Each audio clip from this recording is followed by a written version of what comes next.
You'll be using this Aston Martin DB5 with modifications. Hello there. Today we're talking Bond, Corgi Bond, with these wonderful Aston Martin DB5s, produced by Corgi.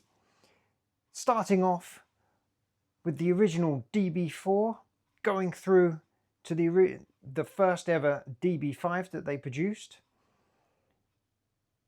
The next variation, the updated version that they did in the early 70s, going through to what would have been my childhood toy, looking at what was my childhood toy, and then some of the later releases that have come out and the special editions. We'll also be having a look at the Corgi Junior's DB5, which I have one here, and this one, which is the Husky DB5. And the funny thing is, neither of those are DB5s, they're both DB6s. But we'll talk about that at the end of the video. Right, okay, so let's get into this.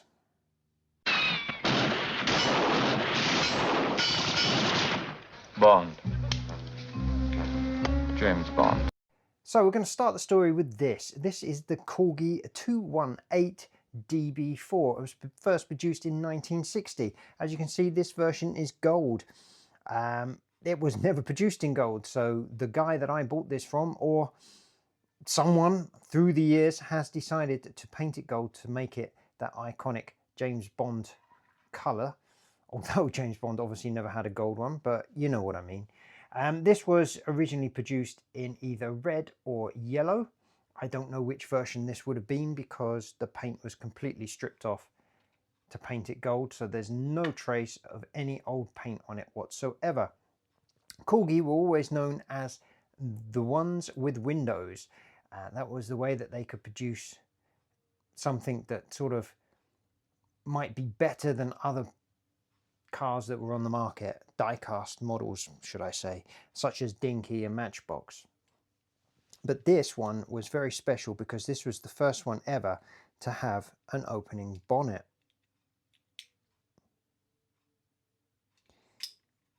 It all added to the play value. Now you can see that there is a figure in there. That is an actual Mr. Bond that I had spare, and I managed to fit him into this model because I thought it looked pretty cool. I've made a video of me doing that. You can find that on my Instagram. So, and there we go. That is the 218. Quite important into the story of the DB5, as Corgi already had the molds for this one when they decided to make this one. The iconic Corgi 261 Aston Martin DB5 as seen in the movie Goldfinger. Actually, Goldfinger came out a year before this was produced, and this was actually produced to tie in with the James Bond movie Thunderball, which was also released in 1965, Goldfinger being released a year earlier in 1964. I call this iconic because, well, it is, isn't it? I mean, name another iconic Corgi toy of that year. I bet you can't. This came out before all the Batmobiles and all the other tie-ins that they did. This gave them the idea to make those tie-ins. And it did that because this is the most popular best-selling toy ever. This sold just under 4 million units in 3 years. Now Barbie is technically the best-selling toy ever, but she's been going for slightly longer than 3 years and has many more different versions than was ever made of the Corgi DB5. And this holds a record because it was just this version that sold that many. So there you go, it is iconic.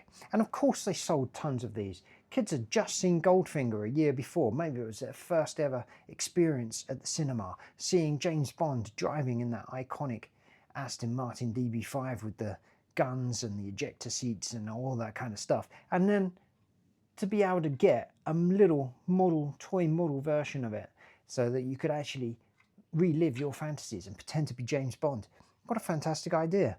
And to be able to engineer in there the guns that pop out the front, the pop-up bullet shield, and of course the iconic ejector seat. Ejector seat? You're joking. No, I'm not joking. They actually managed to make an ejector seat. Unfortunately, on my version, the mechanism has broken over time, but you have to remember it is over 60 years old, so a lot of the mechanisms are a little bit old, I guess. And unfortunately, I've tried to repair it, but you see there's a small red plastic lever in there which has worn down and broken over time, over multiple uses, and that is basically what they're using as a spring. So over time the plastic warps or distorts, and it doesn't hold its springiness anymore.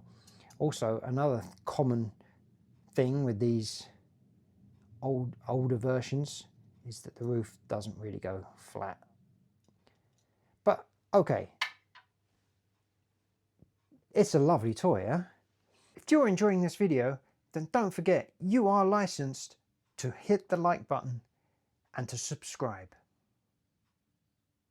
And it's really nice to have one in my collection. Look at the detailing on the wheels. Look at the detailing on the front. Imagine trying to get something like this as a toy these days. And the good thing about them selling so many versions of it means that there are quite a few available to pick up. So this one set me back, I think, about 20 euros, maybe 15, something like that. So there's tons of them available. Yeah, sure, it's got some play damage on it and whatever. And if you want a minty version, yeah, sure, that's going to set you back a little bit more. But having 4 million of them out there does mean that there's quite a few of them available should you want one. But anyway, in 1968, Corgi decided that they might want to update the design of this, and they gave us this one. The Corgi James Bond DB5, model number 270 from 1968. And the production of this run for 10 years. And it is, without doubt, my favourite version of the DB5. It has all the gadgets of the previous ones. So you have the machine guns, you have the pop-out bulletproof door at the back there, and you have the ejector seat. Ejector seat? You're joking. I never joke about my work, 007. And as you can see, on this version, everything works. This may have been one of the later versions. So let's say this was from 1978, but that makes it, well, almost 50 years old. Now you can tell from the bottom, it says the new James Bond's Aston Martin DB5. 007 markings there, and obviously made in Great Britain. The older version, we had Corgi Toys, James Bond, Aston Martin. Now the other thing they did put in this are the tyre shredders, which are just little plastic bits that pop out of the wheels there, which is an awesome detail. Same fantastic wheel detailing, still got rubber wheels on it. And the great thing about the rubber wheels is it is just a little bit smoother when you play with it, I guess. My one mainly stays on display. I don't really play with it that often.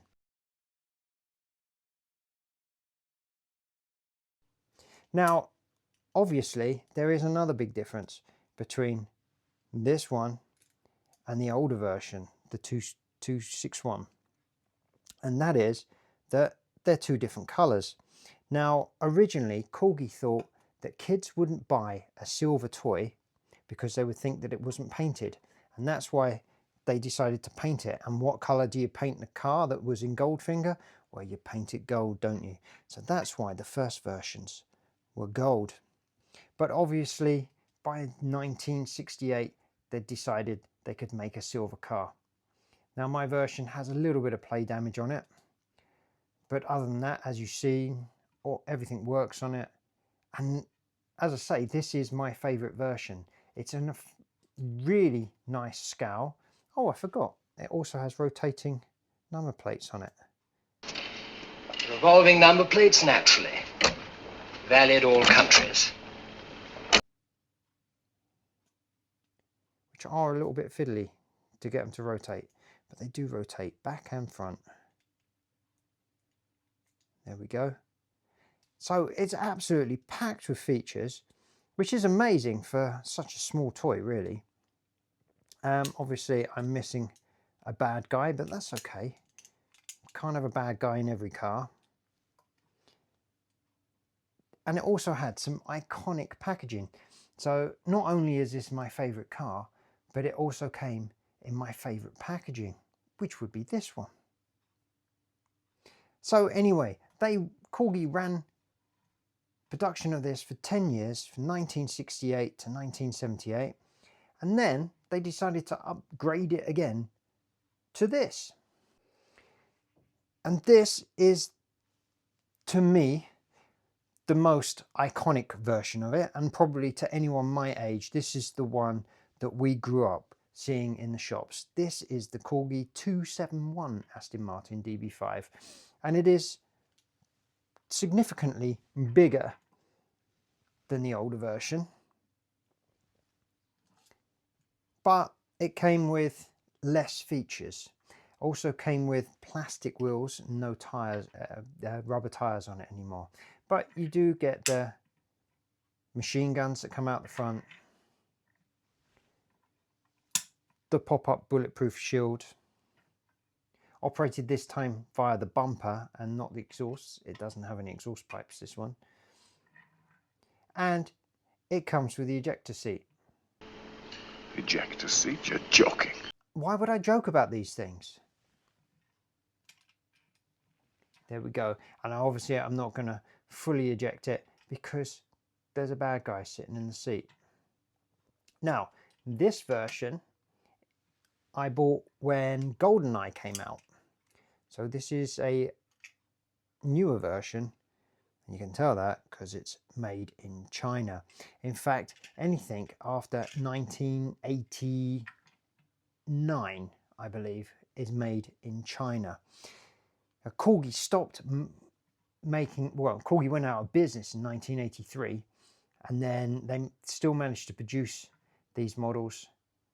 They still make them now, but they're up until 1989. That was when they stopped making them in the UK.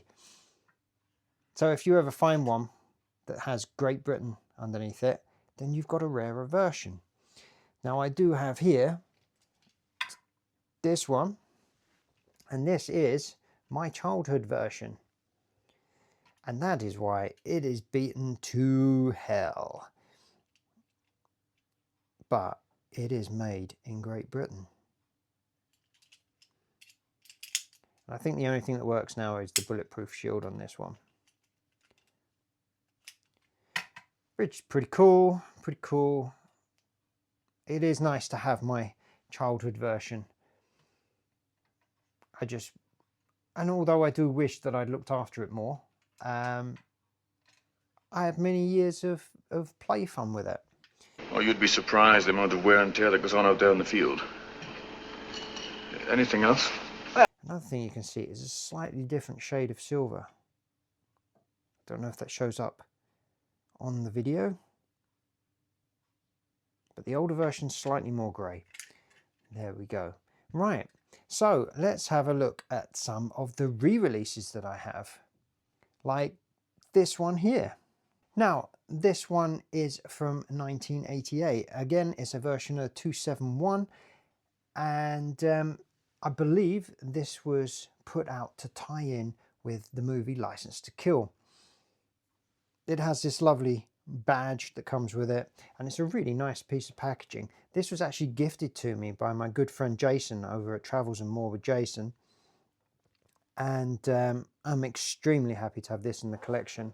It's always nice to have a boxed item, and I love the way that this isn't just boxed. This is one big window so you can see everything. It's a fantastic box. You have here, if you have a Corgi toy with this on, then you know that it's older than 1983, because this is the second generation of Corgi logo that they had. And this being from 1988 means that this is one of the last ones made in England. Unfortunately, now I have opened up this box because I wanted to clean the car because it was a little bit dirty, and the box was a little bit dirty. And when I looked underneath it, this one says made in China, and I believe that this is then the same version as this one I showed earlier. So the original version has at some stage gone missing, and someone has just quickly put a modern day version in there. But am I worried about that? No, I'm not, because it is still a fantastic gift to receive, and it is still a fantastic piece to have in my collection. And the badge is there complete, and as I say, the box is in very good condition, not yellowed at all from what I can see. A few little minor dings and scratches on it, but it is very, very nice. And maybe one day I will manage to pick up an earlier version of the 271 and swap it out, and then I can sell that one. Maybe, who knows what could happen in the future. Right, okay, let's have a look at the next re-release that I've got, which is this one, the fake gold plated version of the 270, limited edition.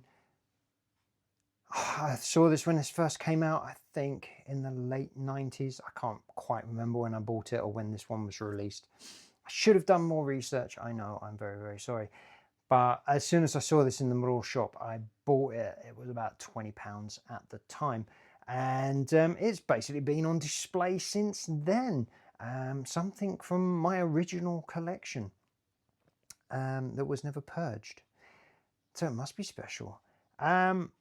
Again, obviously it's of the 270, which was my favorite of the versions of the DB5. It has all the gadgets, the guns at the front, the bulletproof plate at the back, and the ejector seat. Ejector seat? You're joking. Again, I do not joke about these things. Only with this one, for whatever reason, considering it's never been really used, the ejector seat doesn't catch anymore. It's possible just over the last, I don't know, 25 years. It's something has happened to the mechanism, but that's fine. I display it like this. I normally have a bad guy in here, but he has ejected. One disappointing thing with this is the detail for the guns, because if we put them in, they don't really come out very far. In fact, that's it. It's pretty pathetic. And when you look at the original, how much they extended out. But okay, this one is not meant to be a toy. This one is a display piece. And now I've got my fingerprints all over it, so I'm going to have to clean it and polish it before I put it back fully in its box, which is nice. Gives me something to do this afternoon other than editing this video. Right, okay, and the next one I've got is this one, the 50th anniversary model. So this came out in 2015, I guess, and is the 50th anniversary. Now, I picked this up at a toy fair. It has this lovely box where you can extend everything out like so. Unfortunately, it is defective. Yes, that's right, it's defective. If I put it back like this, you see this part of the tab sticks out on this side. It should go fully in, and when it's extended, this part should come out further, but it doesn't. This box obviously is made of cardboard, paper and glue, and I don't want to take it to pieces to try and repair it, it can just stay like it is before I destroy it even more. It is also a slightly lighter yellow than the original boxes were.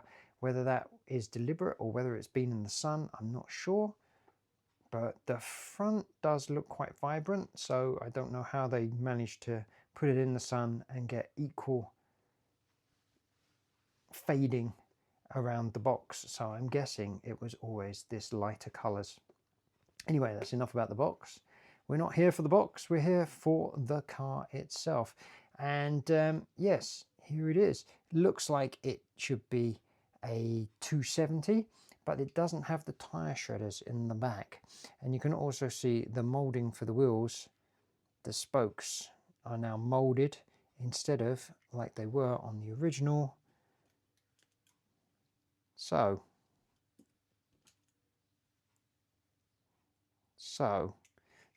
I actually think the original had much better detail on its wheels. But we do get rubber tyres on the 50th anniversary one. We get the operating guns that come out the front. We get the shield that pops up at the back, also using the exhaust pipe. We get the ejector seat. Ejector seat? You're joking. I never joke about these things. Which I'm going to eject gently so that the little man doesn't fly into my face.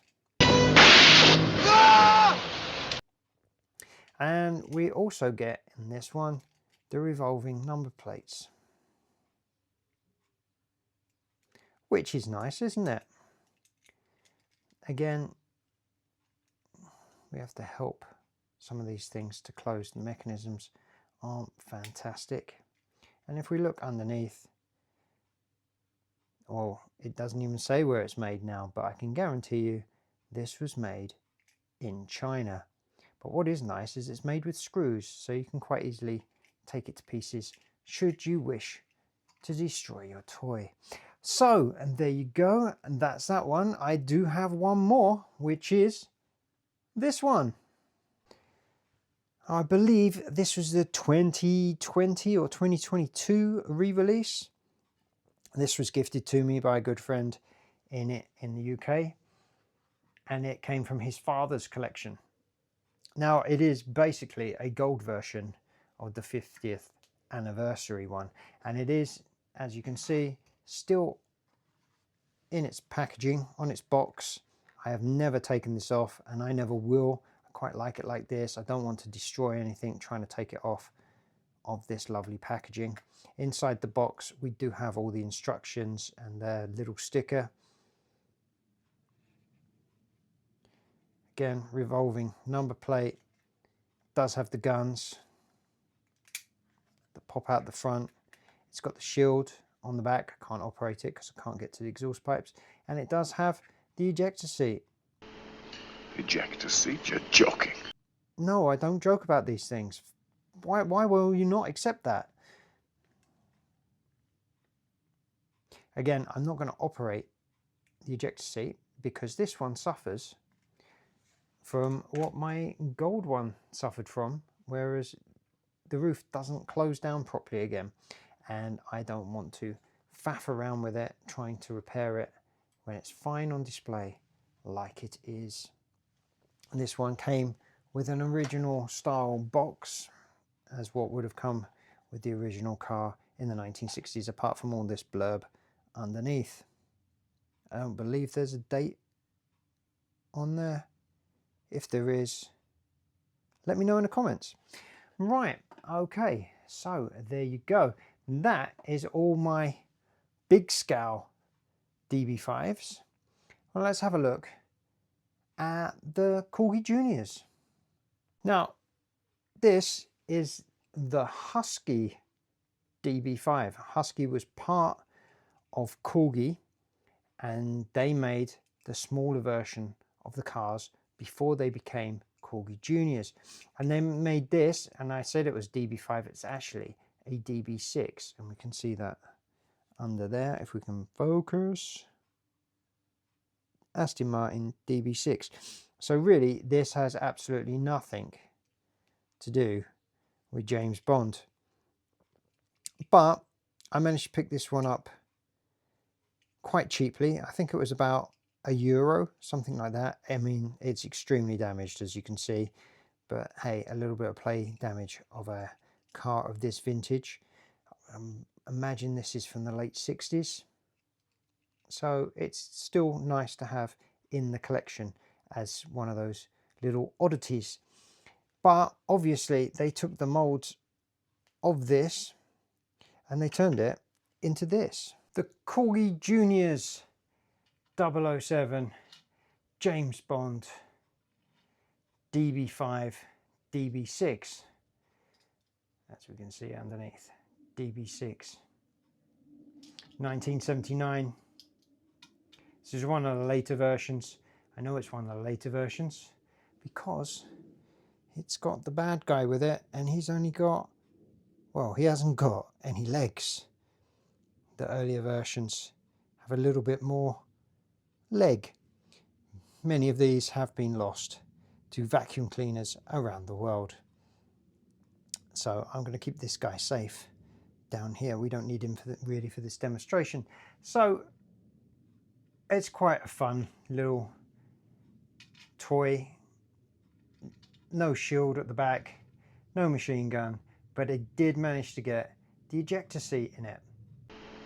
Ejector seat? You're joking. No, seriously, not joking about this one. It has an ejector seat.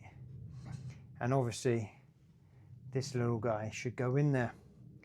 But we'll just leave him out for now because I'm a bit scared he's going to fly out and I'm going to lose him. And there you go. With that, we have sort of finished this video about the James Bond Corgi DB5. If you enjoyed this video, do make sure that you hit that like button. Subscribe if you're not already subscribed. Share this with your friends. All that kind of groovy stuff. And I shall see you on the next one.